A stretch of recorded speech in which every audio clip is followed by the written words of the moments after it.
मशरिक़ वस्ता में जंग का मैदान फिर गर्म। ईरान पर एक दिन में 800 हमलों की तैयारी। अमरीकी लड़ाका तैयारे यूएई पहुंच गए। इस बारे में आमिर रज़ा से बात करते हैं। आमिर भाई, पूरी प्लानिंग उन्होंने कर ली है, यूएई से हमले करने का सोचा जा रहा है, उनके लड़ाका तैयारे भी उधर पहुंच रहे हैं और ये कहा जा रहा है कि एक दिन में 800 हमले करेंगे।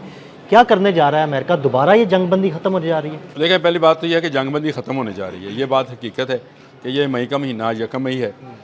इस महीने से इस जंगबंदी का ख़ात्मा शुरू हो गया है और ये ख़ात्मा मेरी कोई वो इसको खुदारा नजूमियों वाला, मैं इसको कहान और नजूमियों को बड़ा बुरा समझता हूँ, लेकिन ये जो आलमी इस वक्त मंजरनामा है जो सूरत उसमें से जो निकल रही है और जिस तरह से मुत्तहिदा अरब अमारात को एक बड़े अमेरिकी और इजरायली फ़ौजी अड्डे में तब्दील कर दिया गया है। वहाँ पर F-18 और F-16 जहाज़ों की एक बड़ी खेप पहुँचाई गई है। इसके अलावा भी जहाज़ हैं जो वहाँ पहुँचाए जा रहे हैं और वहाँ पर जो कार्गो प्लेन्स हैं वो मुसलसल प्रवास भर रहे हैं। इस पे तो हमने बात भी की थी, कार्गो प्लेन्स आए हैं जो है ना वो उतरे उस दिन हमने कहा था 14 आए हैं, 34 हो गए और हाइपरसोनिक मिसाइल्स जो हैं उनकी तंजीम जो है वो की जा रही है। मिसाइलों की बात हो रही है कि उससे हमला भी किया जा सकता है, जिससे हमला किया जाएगा और ये मुत्तहिदा अरब अमारात को जंग का मैदान बनाया जाएगा। आपको याद है परसों हमने इस पर किया था और मैंने कहा था कि ये जंग का मैदान जो यूएई को बनाया जा रहा है इस वजह से कि तेल अवीव की तरफ जो है ना जाया जाए, उसकी बजाय ईरान जो है इस तरफ हमला करे। लेकिन शायद इनके ये वहम ही रहेगा कि ईरान जो है वो सिर्फ मुत्तहिदा अरब अमारात में हमला करेगा, वो तेल अवीव पर भी लगातार हमला करेगा। उसके लिए उसकी प्रॉक्सीज भी काफ़ी हैं, यानी वो हिजबुल्लाह हैं, हौजीज़ हैं, हैफा की बंदरगाह है, करने शुरू कर दी हैं वो वहाँ पर वो करेंगे। ये कहना या सोचना जो है ये इनके लिए खामख्याली है कि इज़राइल जो है वो महफूज रहेगा और मुत्तहिदा अरब अमारात जो है वो जंग का निशाना बनेगा, मुसलमान को काटेगा। ठीक है कि जहाँ से हमला होगा वहाँ पर ईरान ज़रूर हमला करेगा। अब ये कहा जा रहा है कि रोज़ाना 800 फ़ज़ाई हमले करने की सलाहियत हासिल कर रहा है अमेरिका, ताकि ईरान पर वंस फॉर एवर जो है फतवा हासिल कर ली जाए। ये भी एक खाम ख्याली में समझें इसको कि ये बहुत सारी ताकतें जो हैं वो अमेरिका को मज़ीद इसमें जंग में फंसाती चली जा रही हैं। अमेरिका के बहुत सारे मफादात मुत्तहिदा अरब अमारात में मौजूद थे। मुत्तहिदा अरब अमारात के अंदर उनकी बहुत सारी कंपनीज काम कर रही थी जो कि इस सारे ब्लॉकेट जो कि अमेरिका खुद लगाए बैठा है आपने हरमुज़ पे, इसकी वजह से भी बंद हैं। अब इस सारी सूरत हाल के अंदर अगर 800 हमले की आपने बना भी ली है, कर ली है, तो क्या ईरान ने इसकी हमली तैयार नहीं की होगी? बिल्कुल की होगी। मैं और अदील साहब यहाँ खड़े होकर ये बात कर रहे हैं तो पासदारानी इनकलाब जो 2400 घंटे काम कर रहे हैं और 2400 घंटे वो जाग रहे हैं, उनके वो भी जाग रहे हैं और उनके साथ जो उनके हलीफ हैं रशिया और चाइना, बिल्कुल, जो सैटेलाइट से उनको मालूमात देते हैं वो भी जाग रहे हैं, नकलो हमल हो रही है, वो भी जाग रहे हैं। तो ये एक ऐसी सूरत हाल है जिसमें मैं ये समझता हूँ कि अमेरिका को जल्द निकल जाना चाहिए था। अमेरिका को मुज़ाकरात की टेबल पर यह शो कराना चाहिए कि हमने जंग से मतलूबा नतीजा हासिल कर लिए। अली हामनई जैसा बंदा जो है उसको शहीद कर लिया, इतने हमले किए, इतना नुकसान पहुँचाया। देखिए 500 मिलियन जो है रोज़ाना का नुकसान हो रहा है ईरान को। इस तरह की वो जो इलॉजिकली बना के और आप निकल जाते, लेकिन आप निकलने के बजाय आप फिर वो नेतन्याहू के कहने पर मज़ीद फंसने की तैयारी कर रहे हैं। वही गलती करने लगे हैं जो पहले उन्होंने की थी और नेतन्याहू के कहने पर ही मुत्तहिदा अरब अमारात भी फंसने जा रहा है।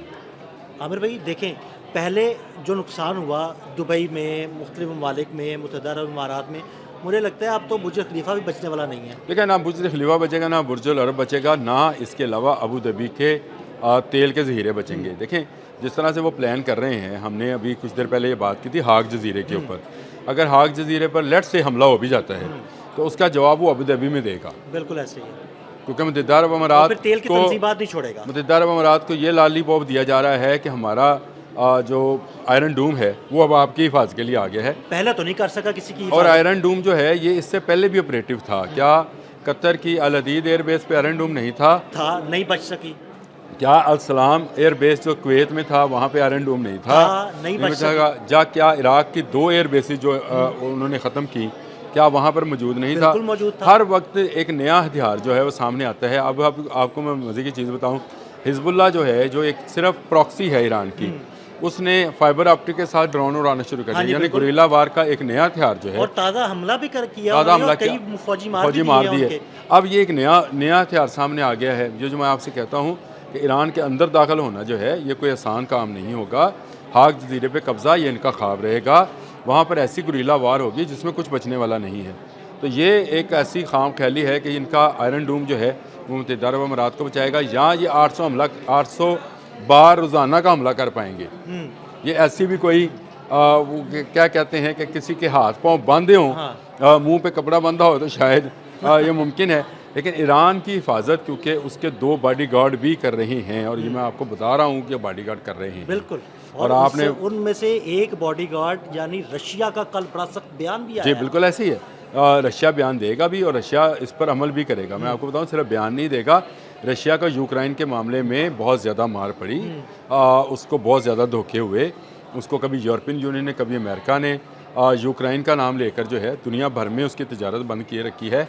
अब उसके हाथ में मौका आया है, वो अफ़गानिस्तान में मार खा के गया था, उसने अफ़गानिस्तान में अमेरिका को ही जो है मार पड़वाई। अब वो समझता है, अब वो समझ रहा है कि आपने हरमज़ जो है ये इसके लिए मौत का कुआं बन जाएगा, तो ये वो इस्तेमाल करेगा। दूसरी तरफ चीन है, चीन बिल्कुल इस जंग से बाहर रहकर वो इस पानी का कंट्रोल से मदद कर रहा है, वो कर रहा है। वो एक देखें उसने बाइडू अपना सिस्टम दे रखा है, जिसकी वजह से ये जो अमेरिकन ट्रैकर्स हैं वो ट्रैक नहीं कर पा रहे हैं। ये बड़ी प्रॉब्लम है, और ये ट्रैक सिर्फ उनको नहीं कर पा रहे हैं।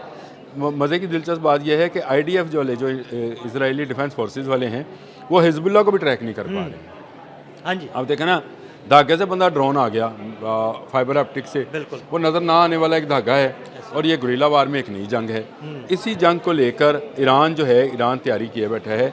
ईरान को पता है कि अबू धाबी में ऑयल डिपोज़ कहाँ हैं, ईरान को पता है कि इनके रडार्स, इनकी चीज़ें कहाँ पे हैं।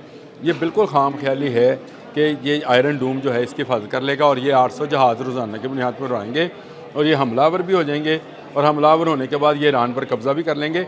ये सारा का सारा ही सिर्फ इसको ये समझा जाए कि फैंटेसी है। बिल्कुल, ये इनकी एक इनका ख्वाब ज़रूर हो सकता है। इसको अमली जामा पहनाने में ये इनके दांतों तले पसीना आना है, और अभी इनके पाँव उखड़ने हैं। मुत्तहिदा अरब अमीरात वालों के मज़ीद पाँव उखड़ेंगे जब सऊदी अरब और बाकी ममालिक जो हैं, जिस तरह से ये अलग हुआ है ओपेक से, वो भी इससे अलग थलग होने का ऐलान करेंगे। उसके बाद मुत्तहिदा अरब अमीरात रह जाएगा, इजराइल रह जाएगा, अमेरिका रह जाएगा। तो ये 3 मुल्क जो हैं ये अलग हो जाएंगे। ये मेरा ख्याल है कि ये इसके लिए ज़्यादा ख़तरनाक है।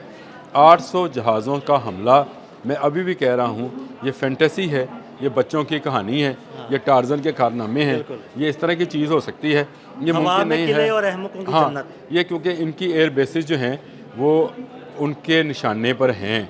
जिस वक्त ये हमलों का आगाज़ होगा, याद रखिएगा इनकी एयर बेसिस पहले निशाना बनेंगी, और इनके हाइपरसोनिक मिसाइल्स के जवाब में हाइपरसोनिक मिसाइल्स ही आकर इनकी बैटरीज को तबाह करें। बहुत शुक्रिया आमिर भाई। आमिर भाई ने बड़ी तफसील के साथ इस सारे मामले पर रोशनी डाली। मज़ीद अपडेट्स के लिए हमें फॉलो करते रहें। आदिल अहमद और आमिर रज़ा खान को इजाज़त दीजिएगा। अल्लाह हाफ़िज़।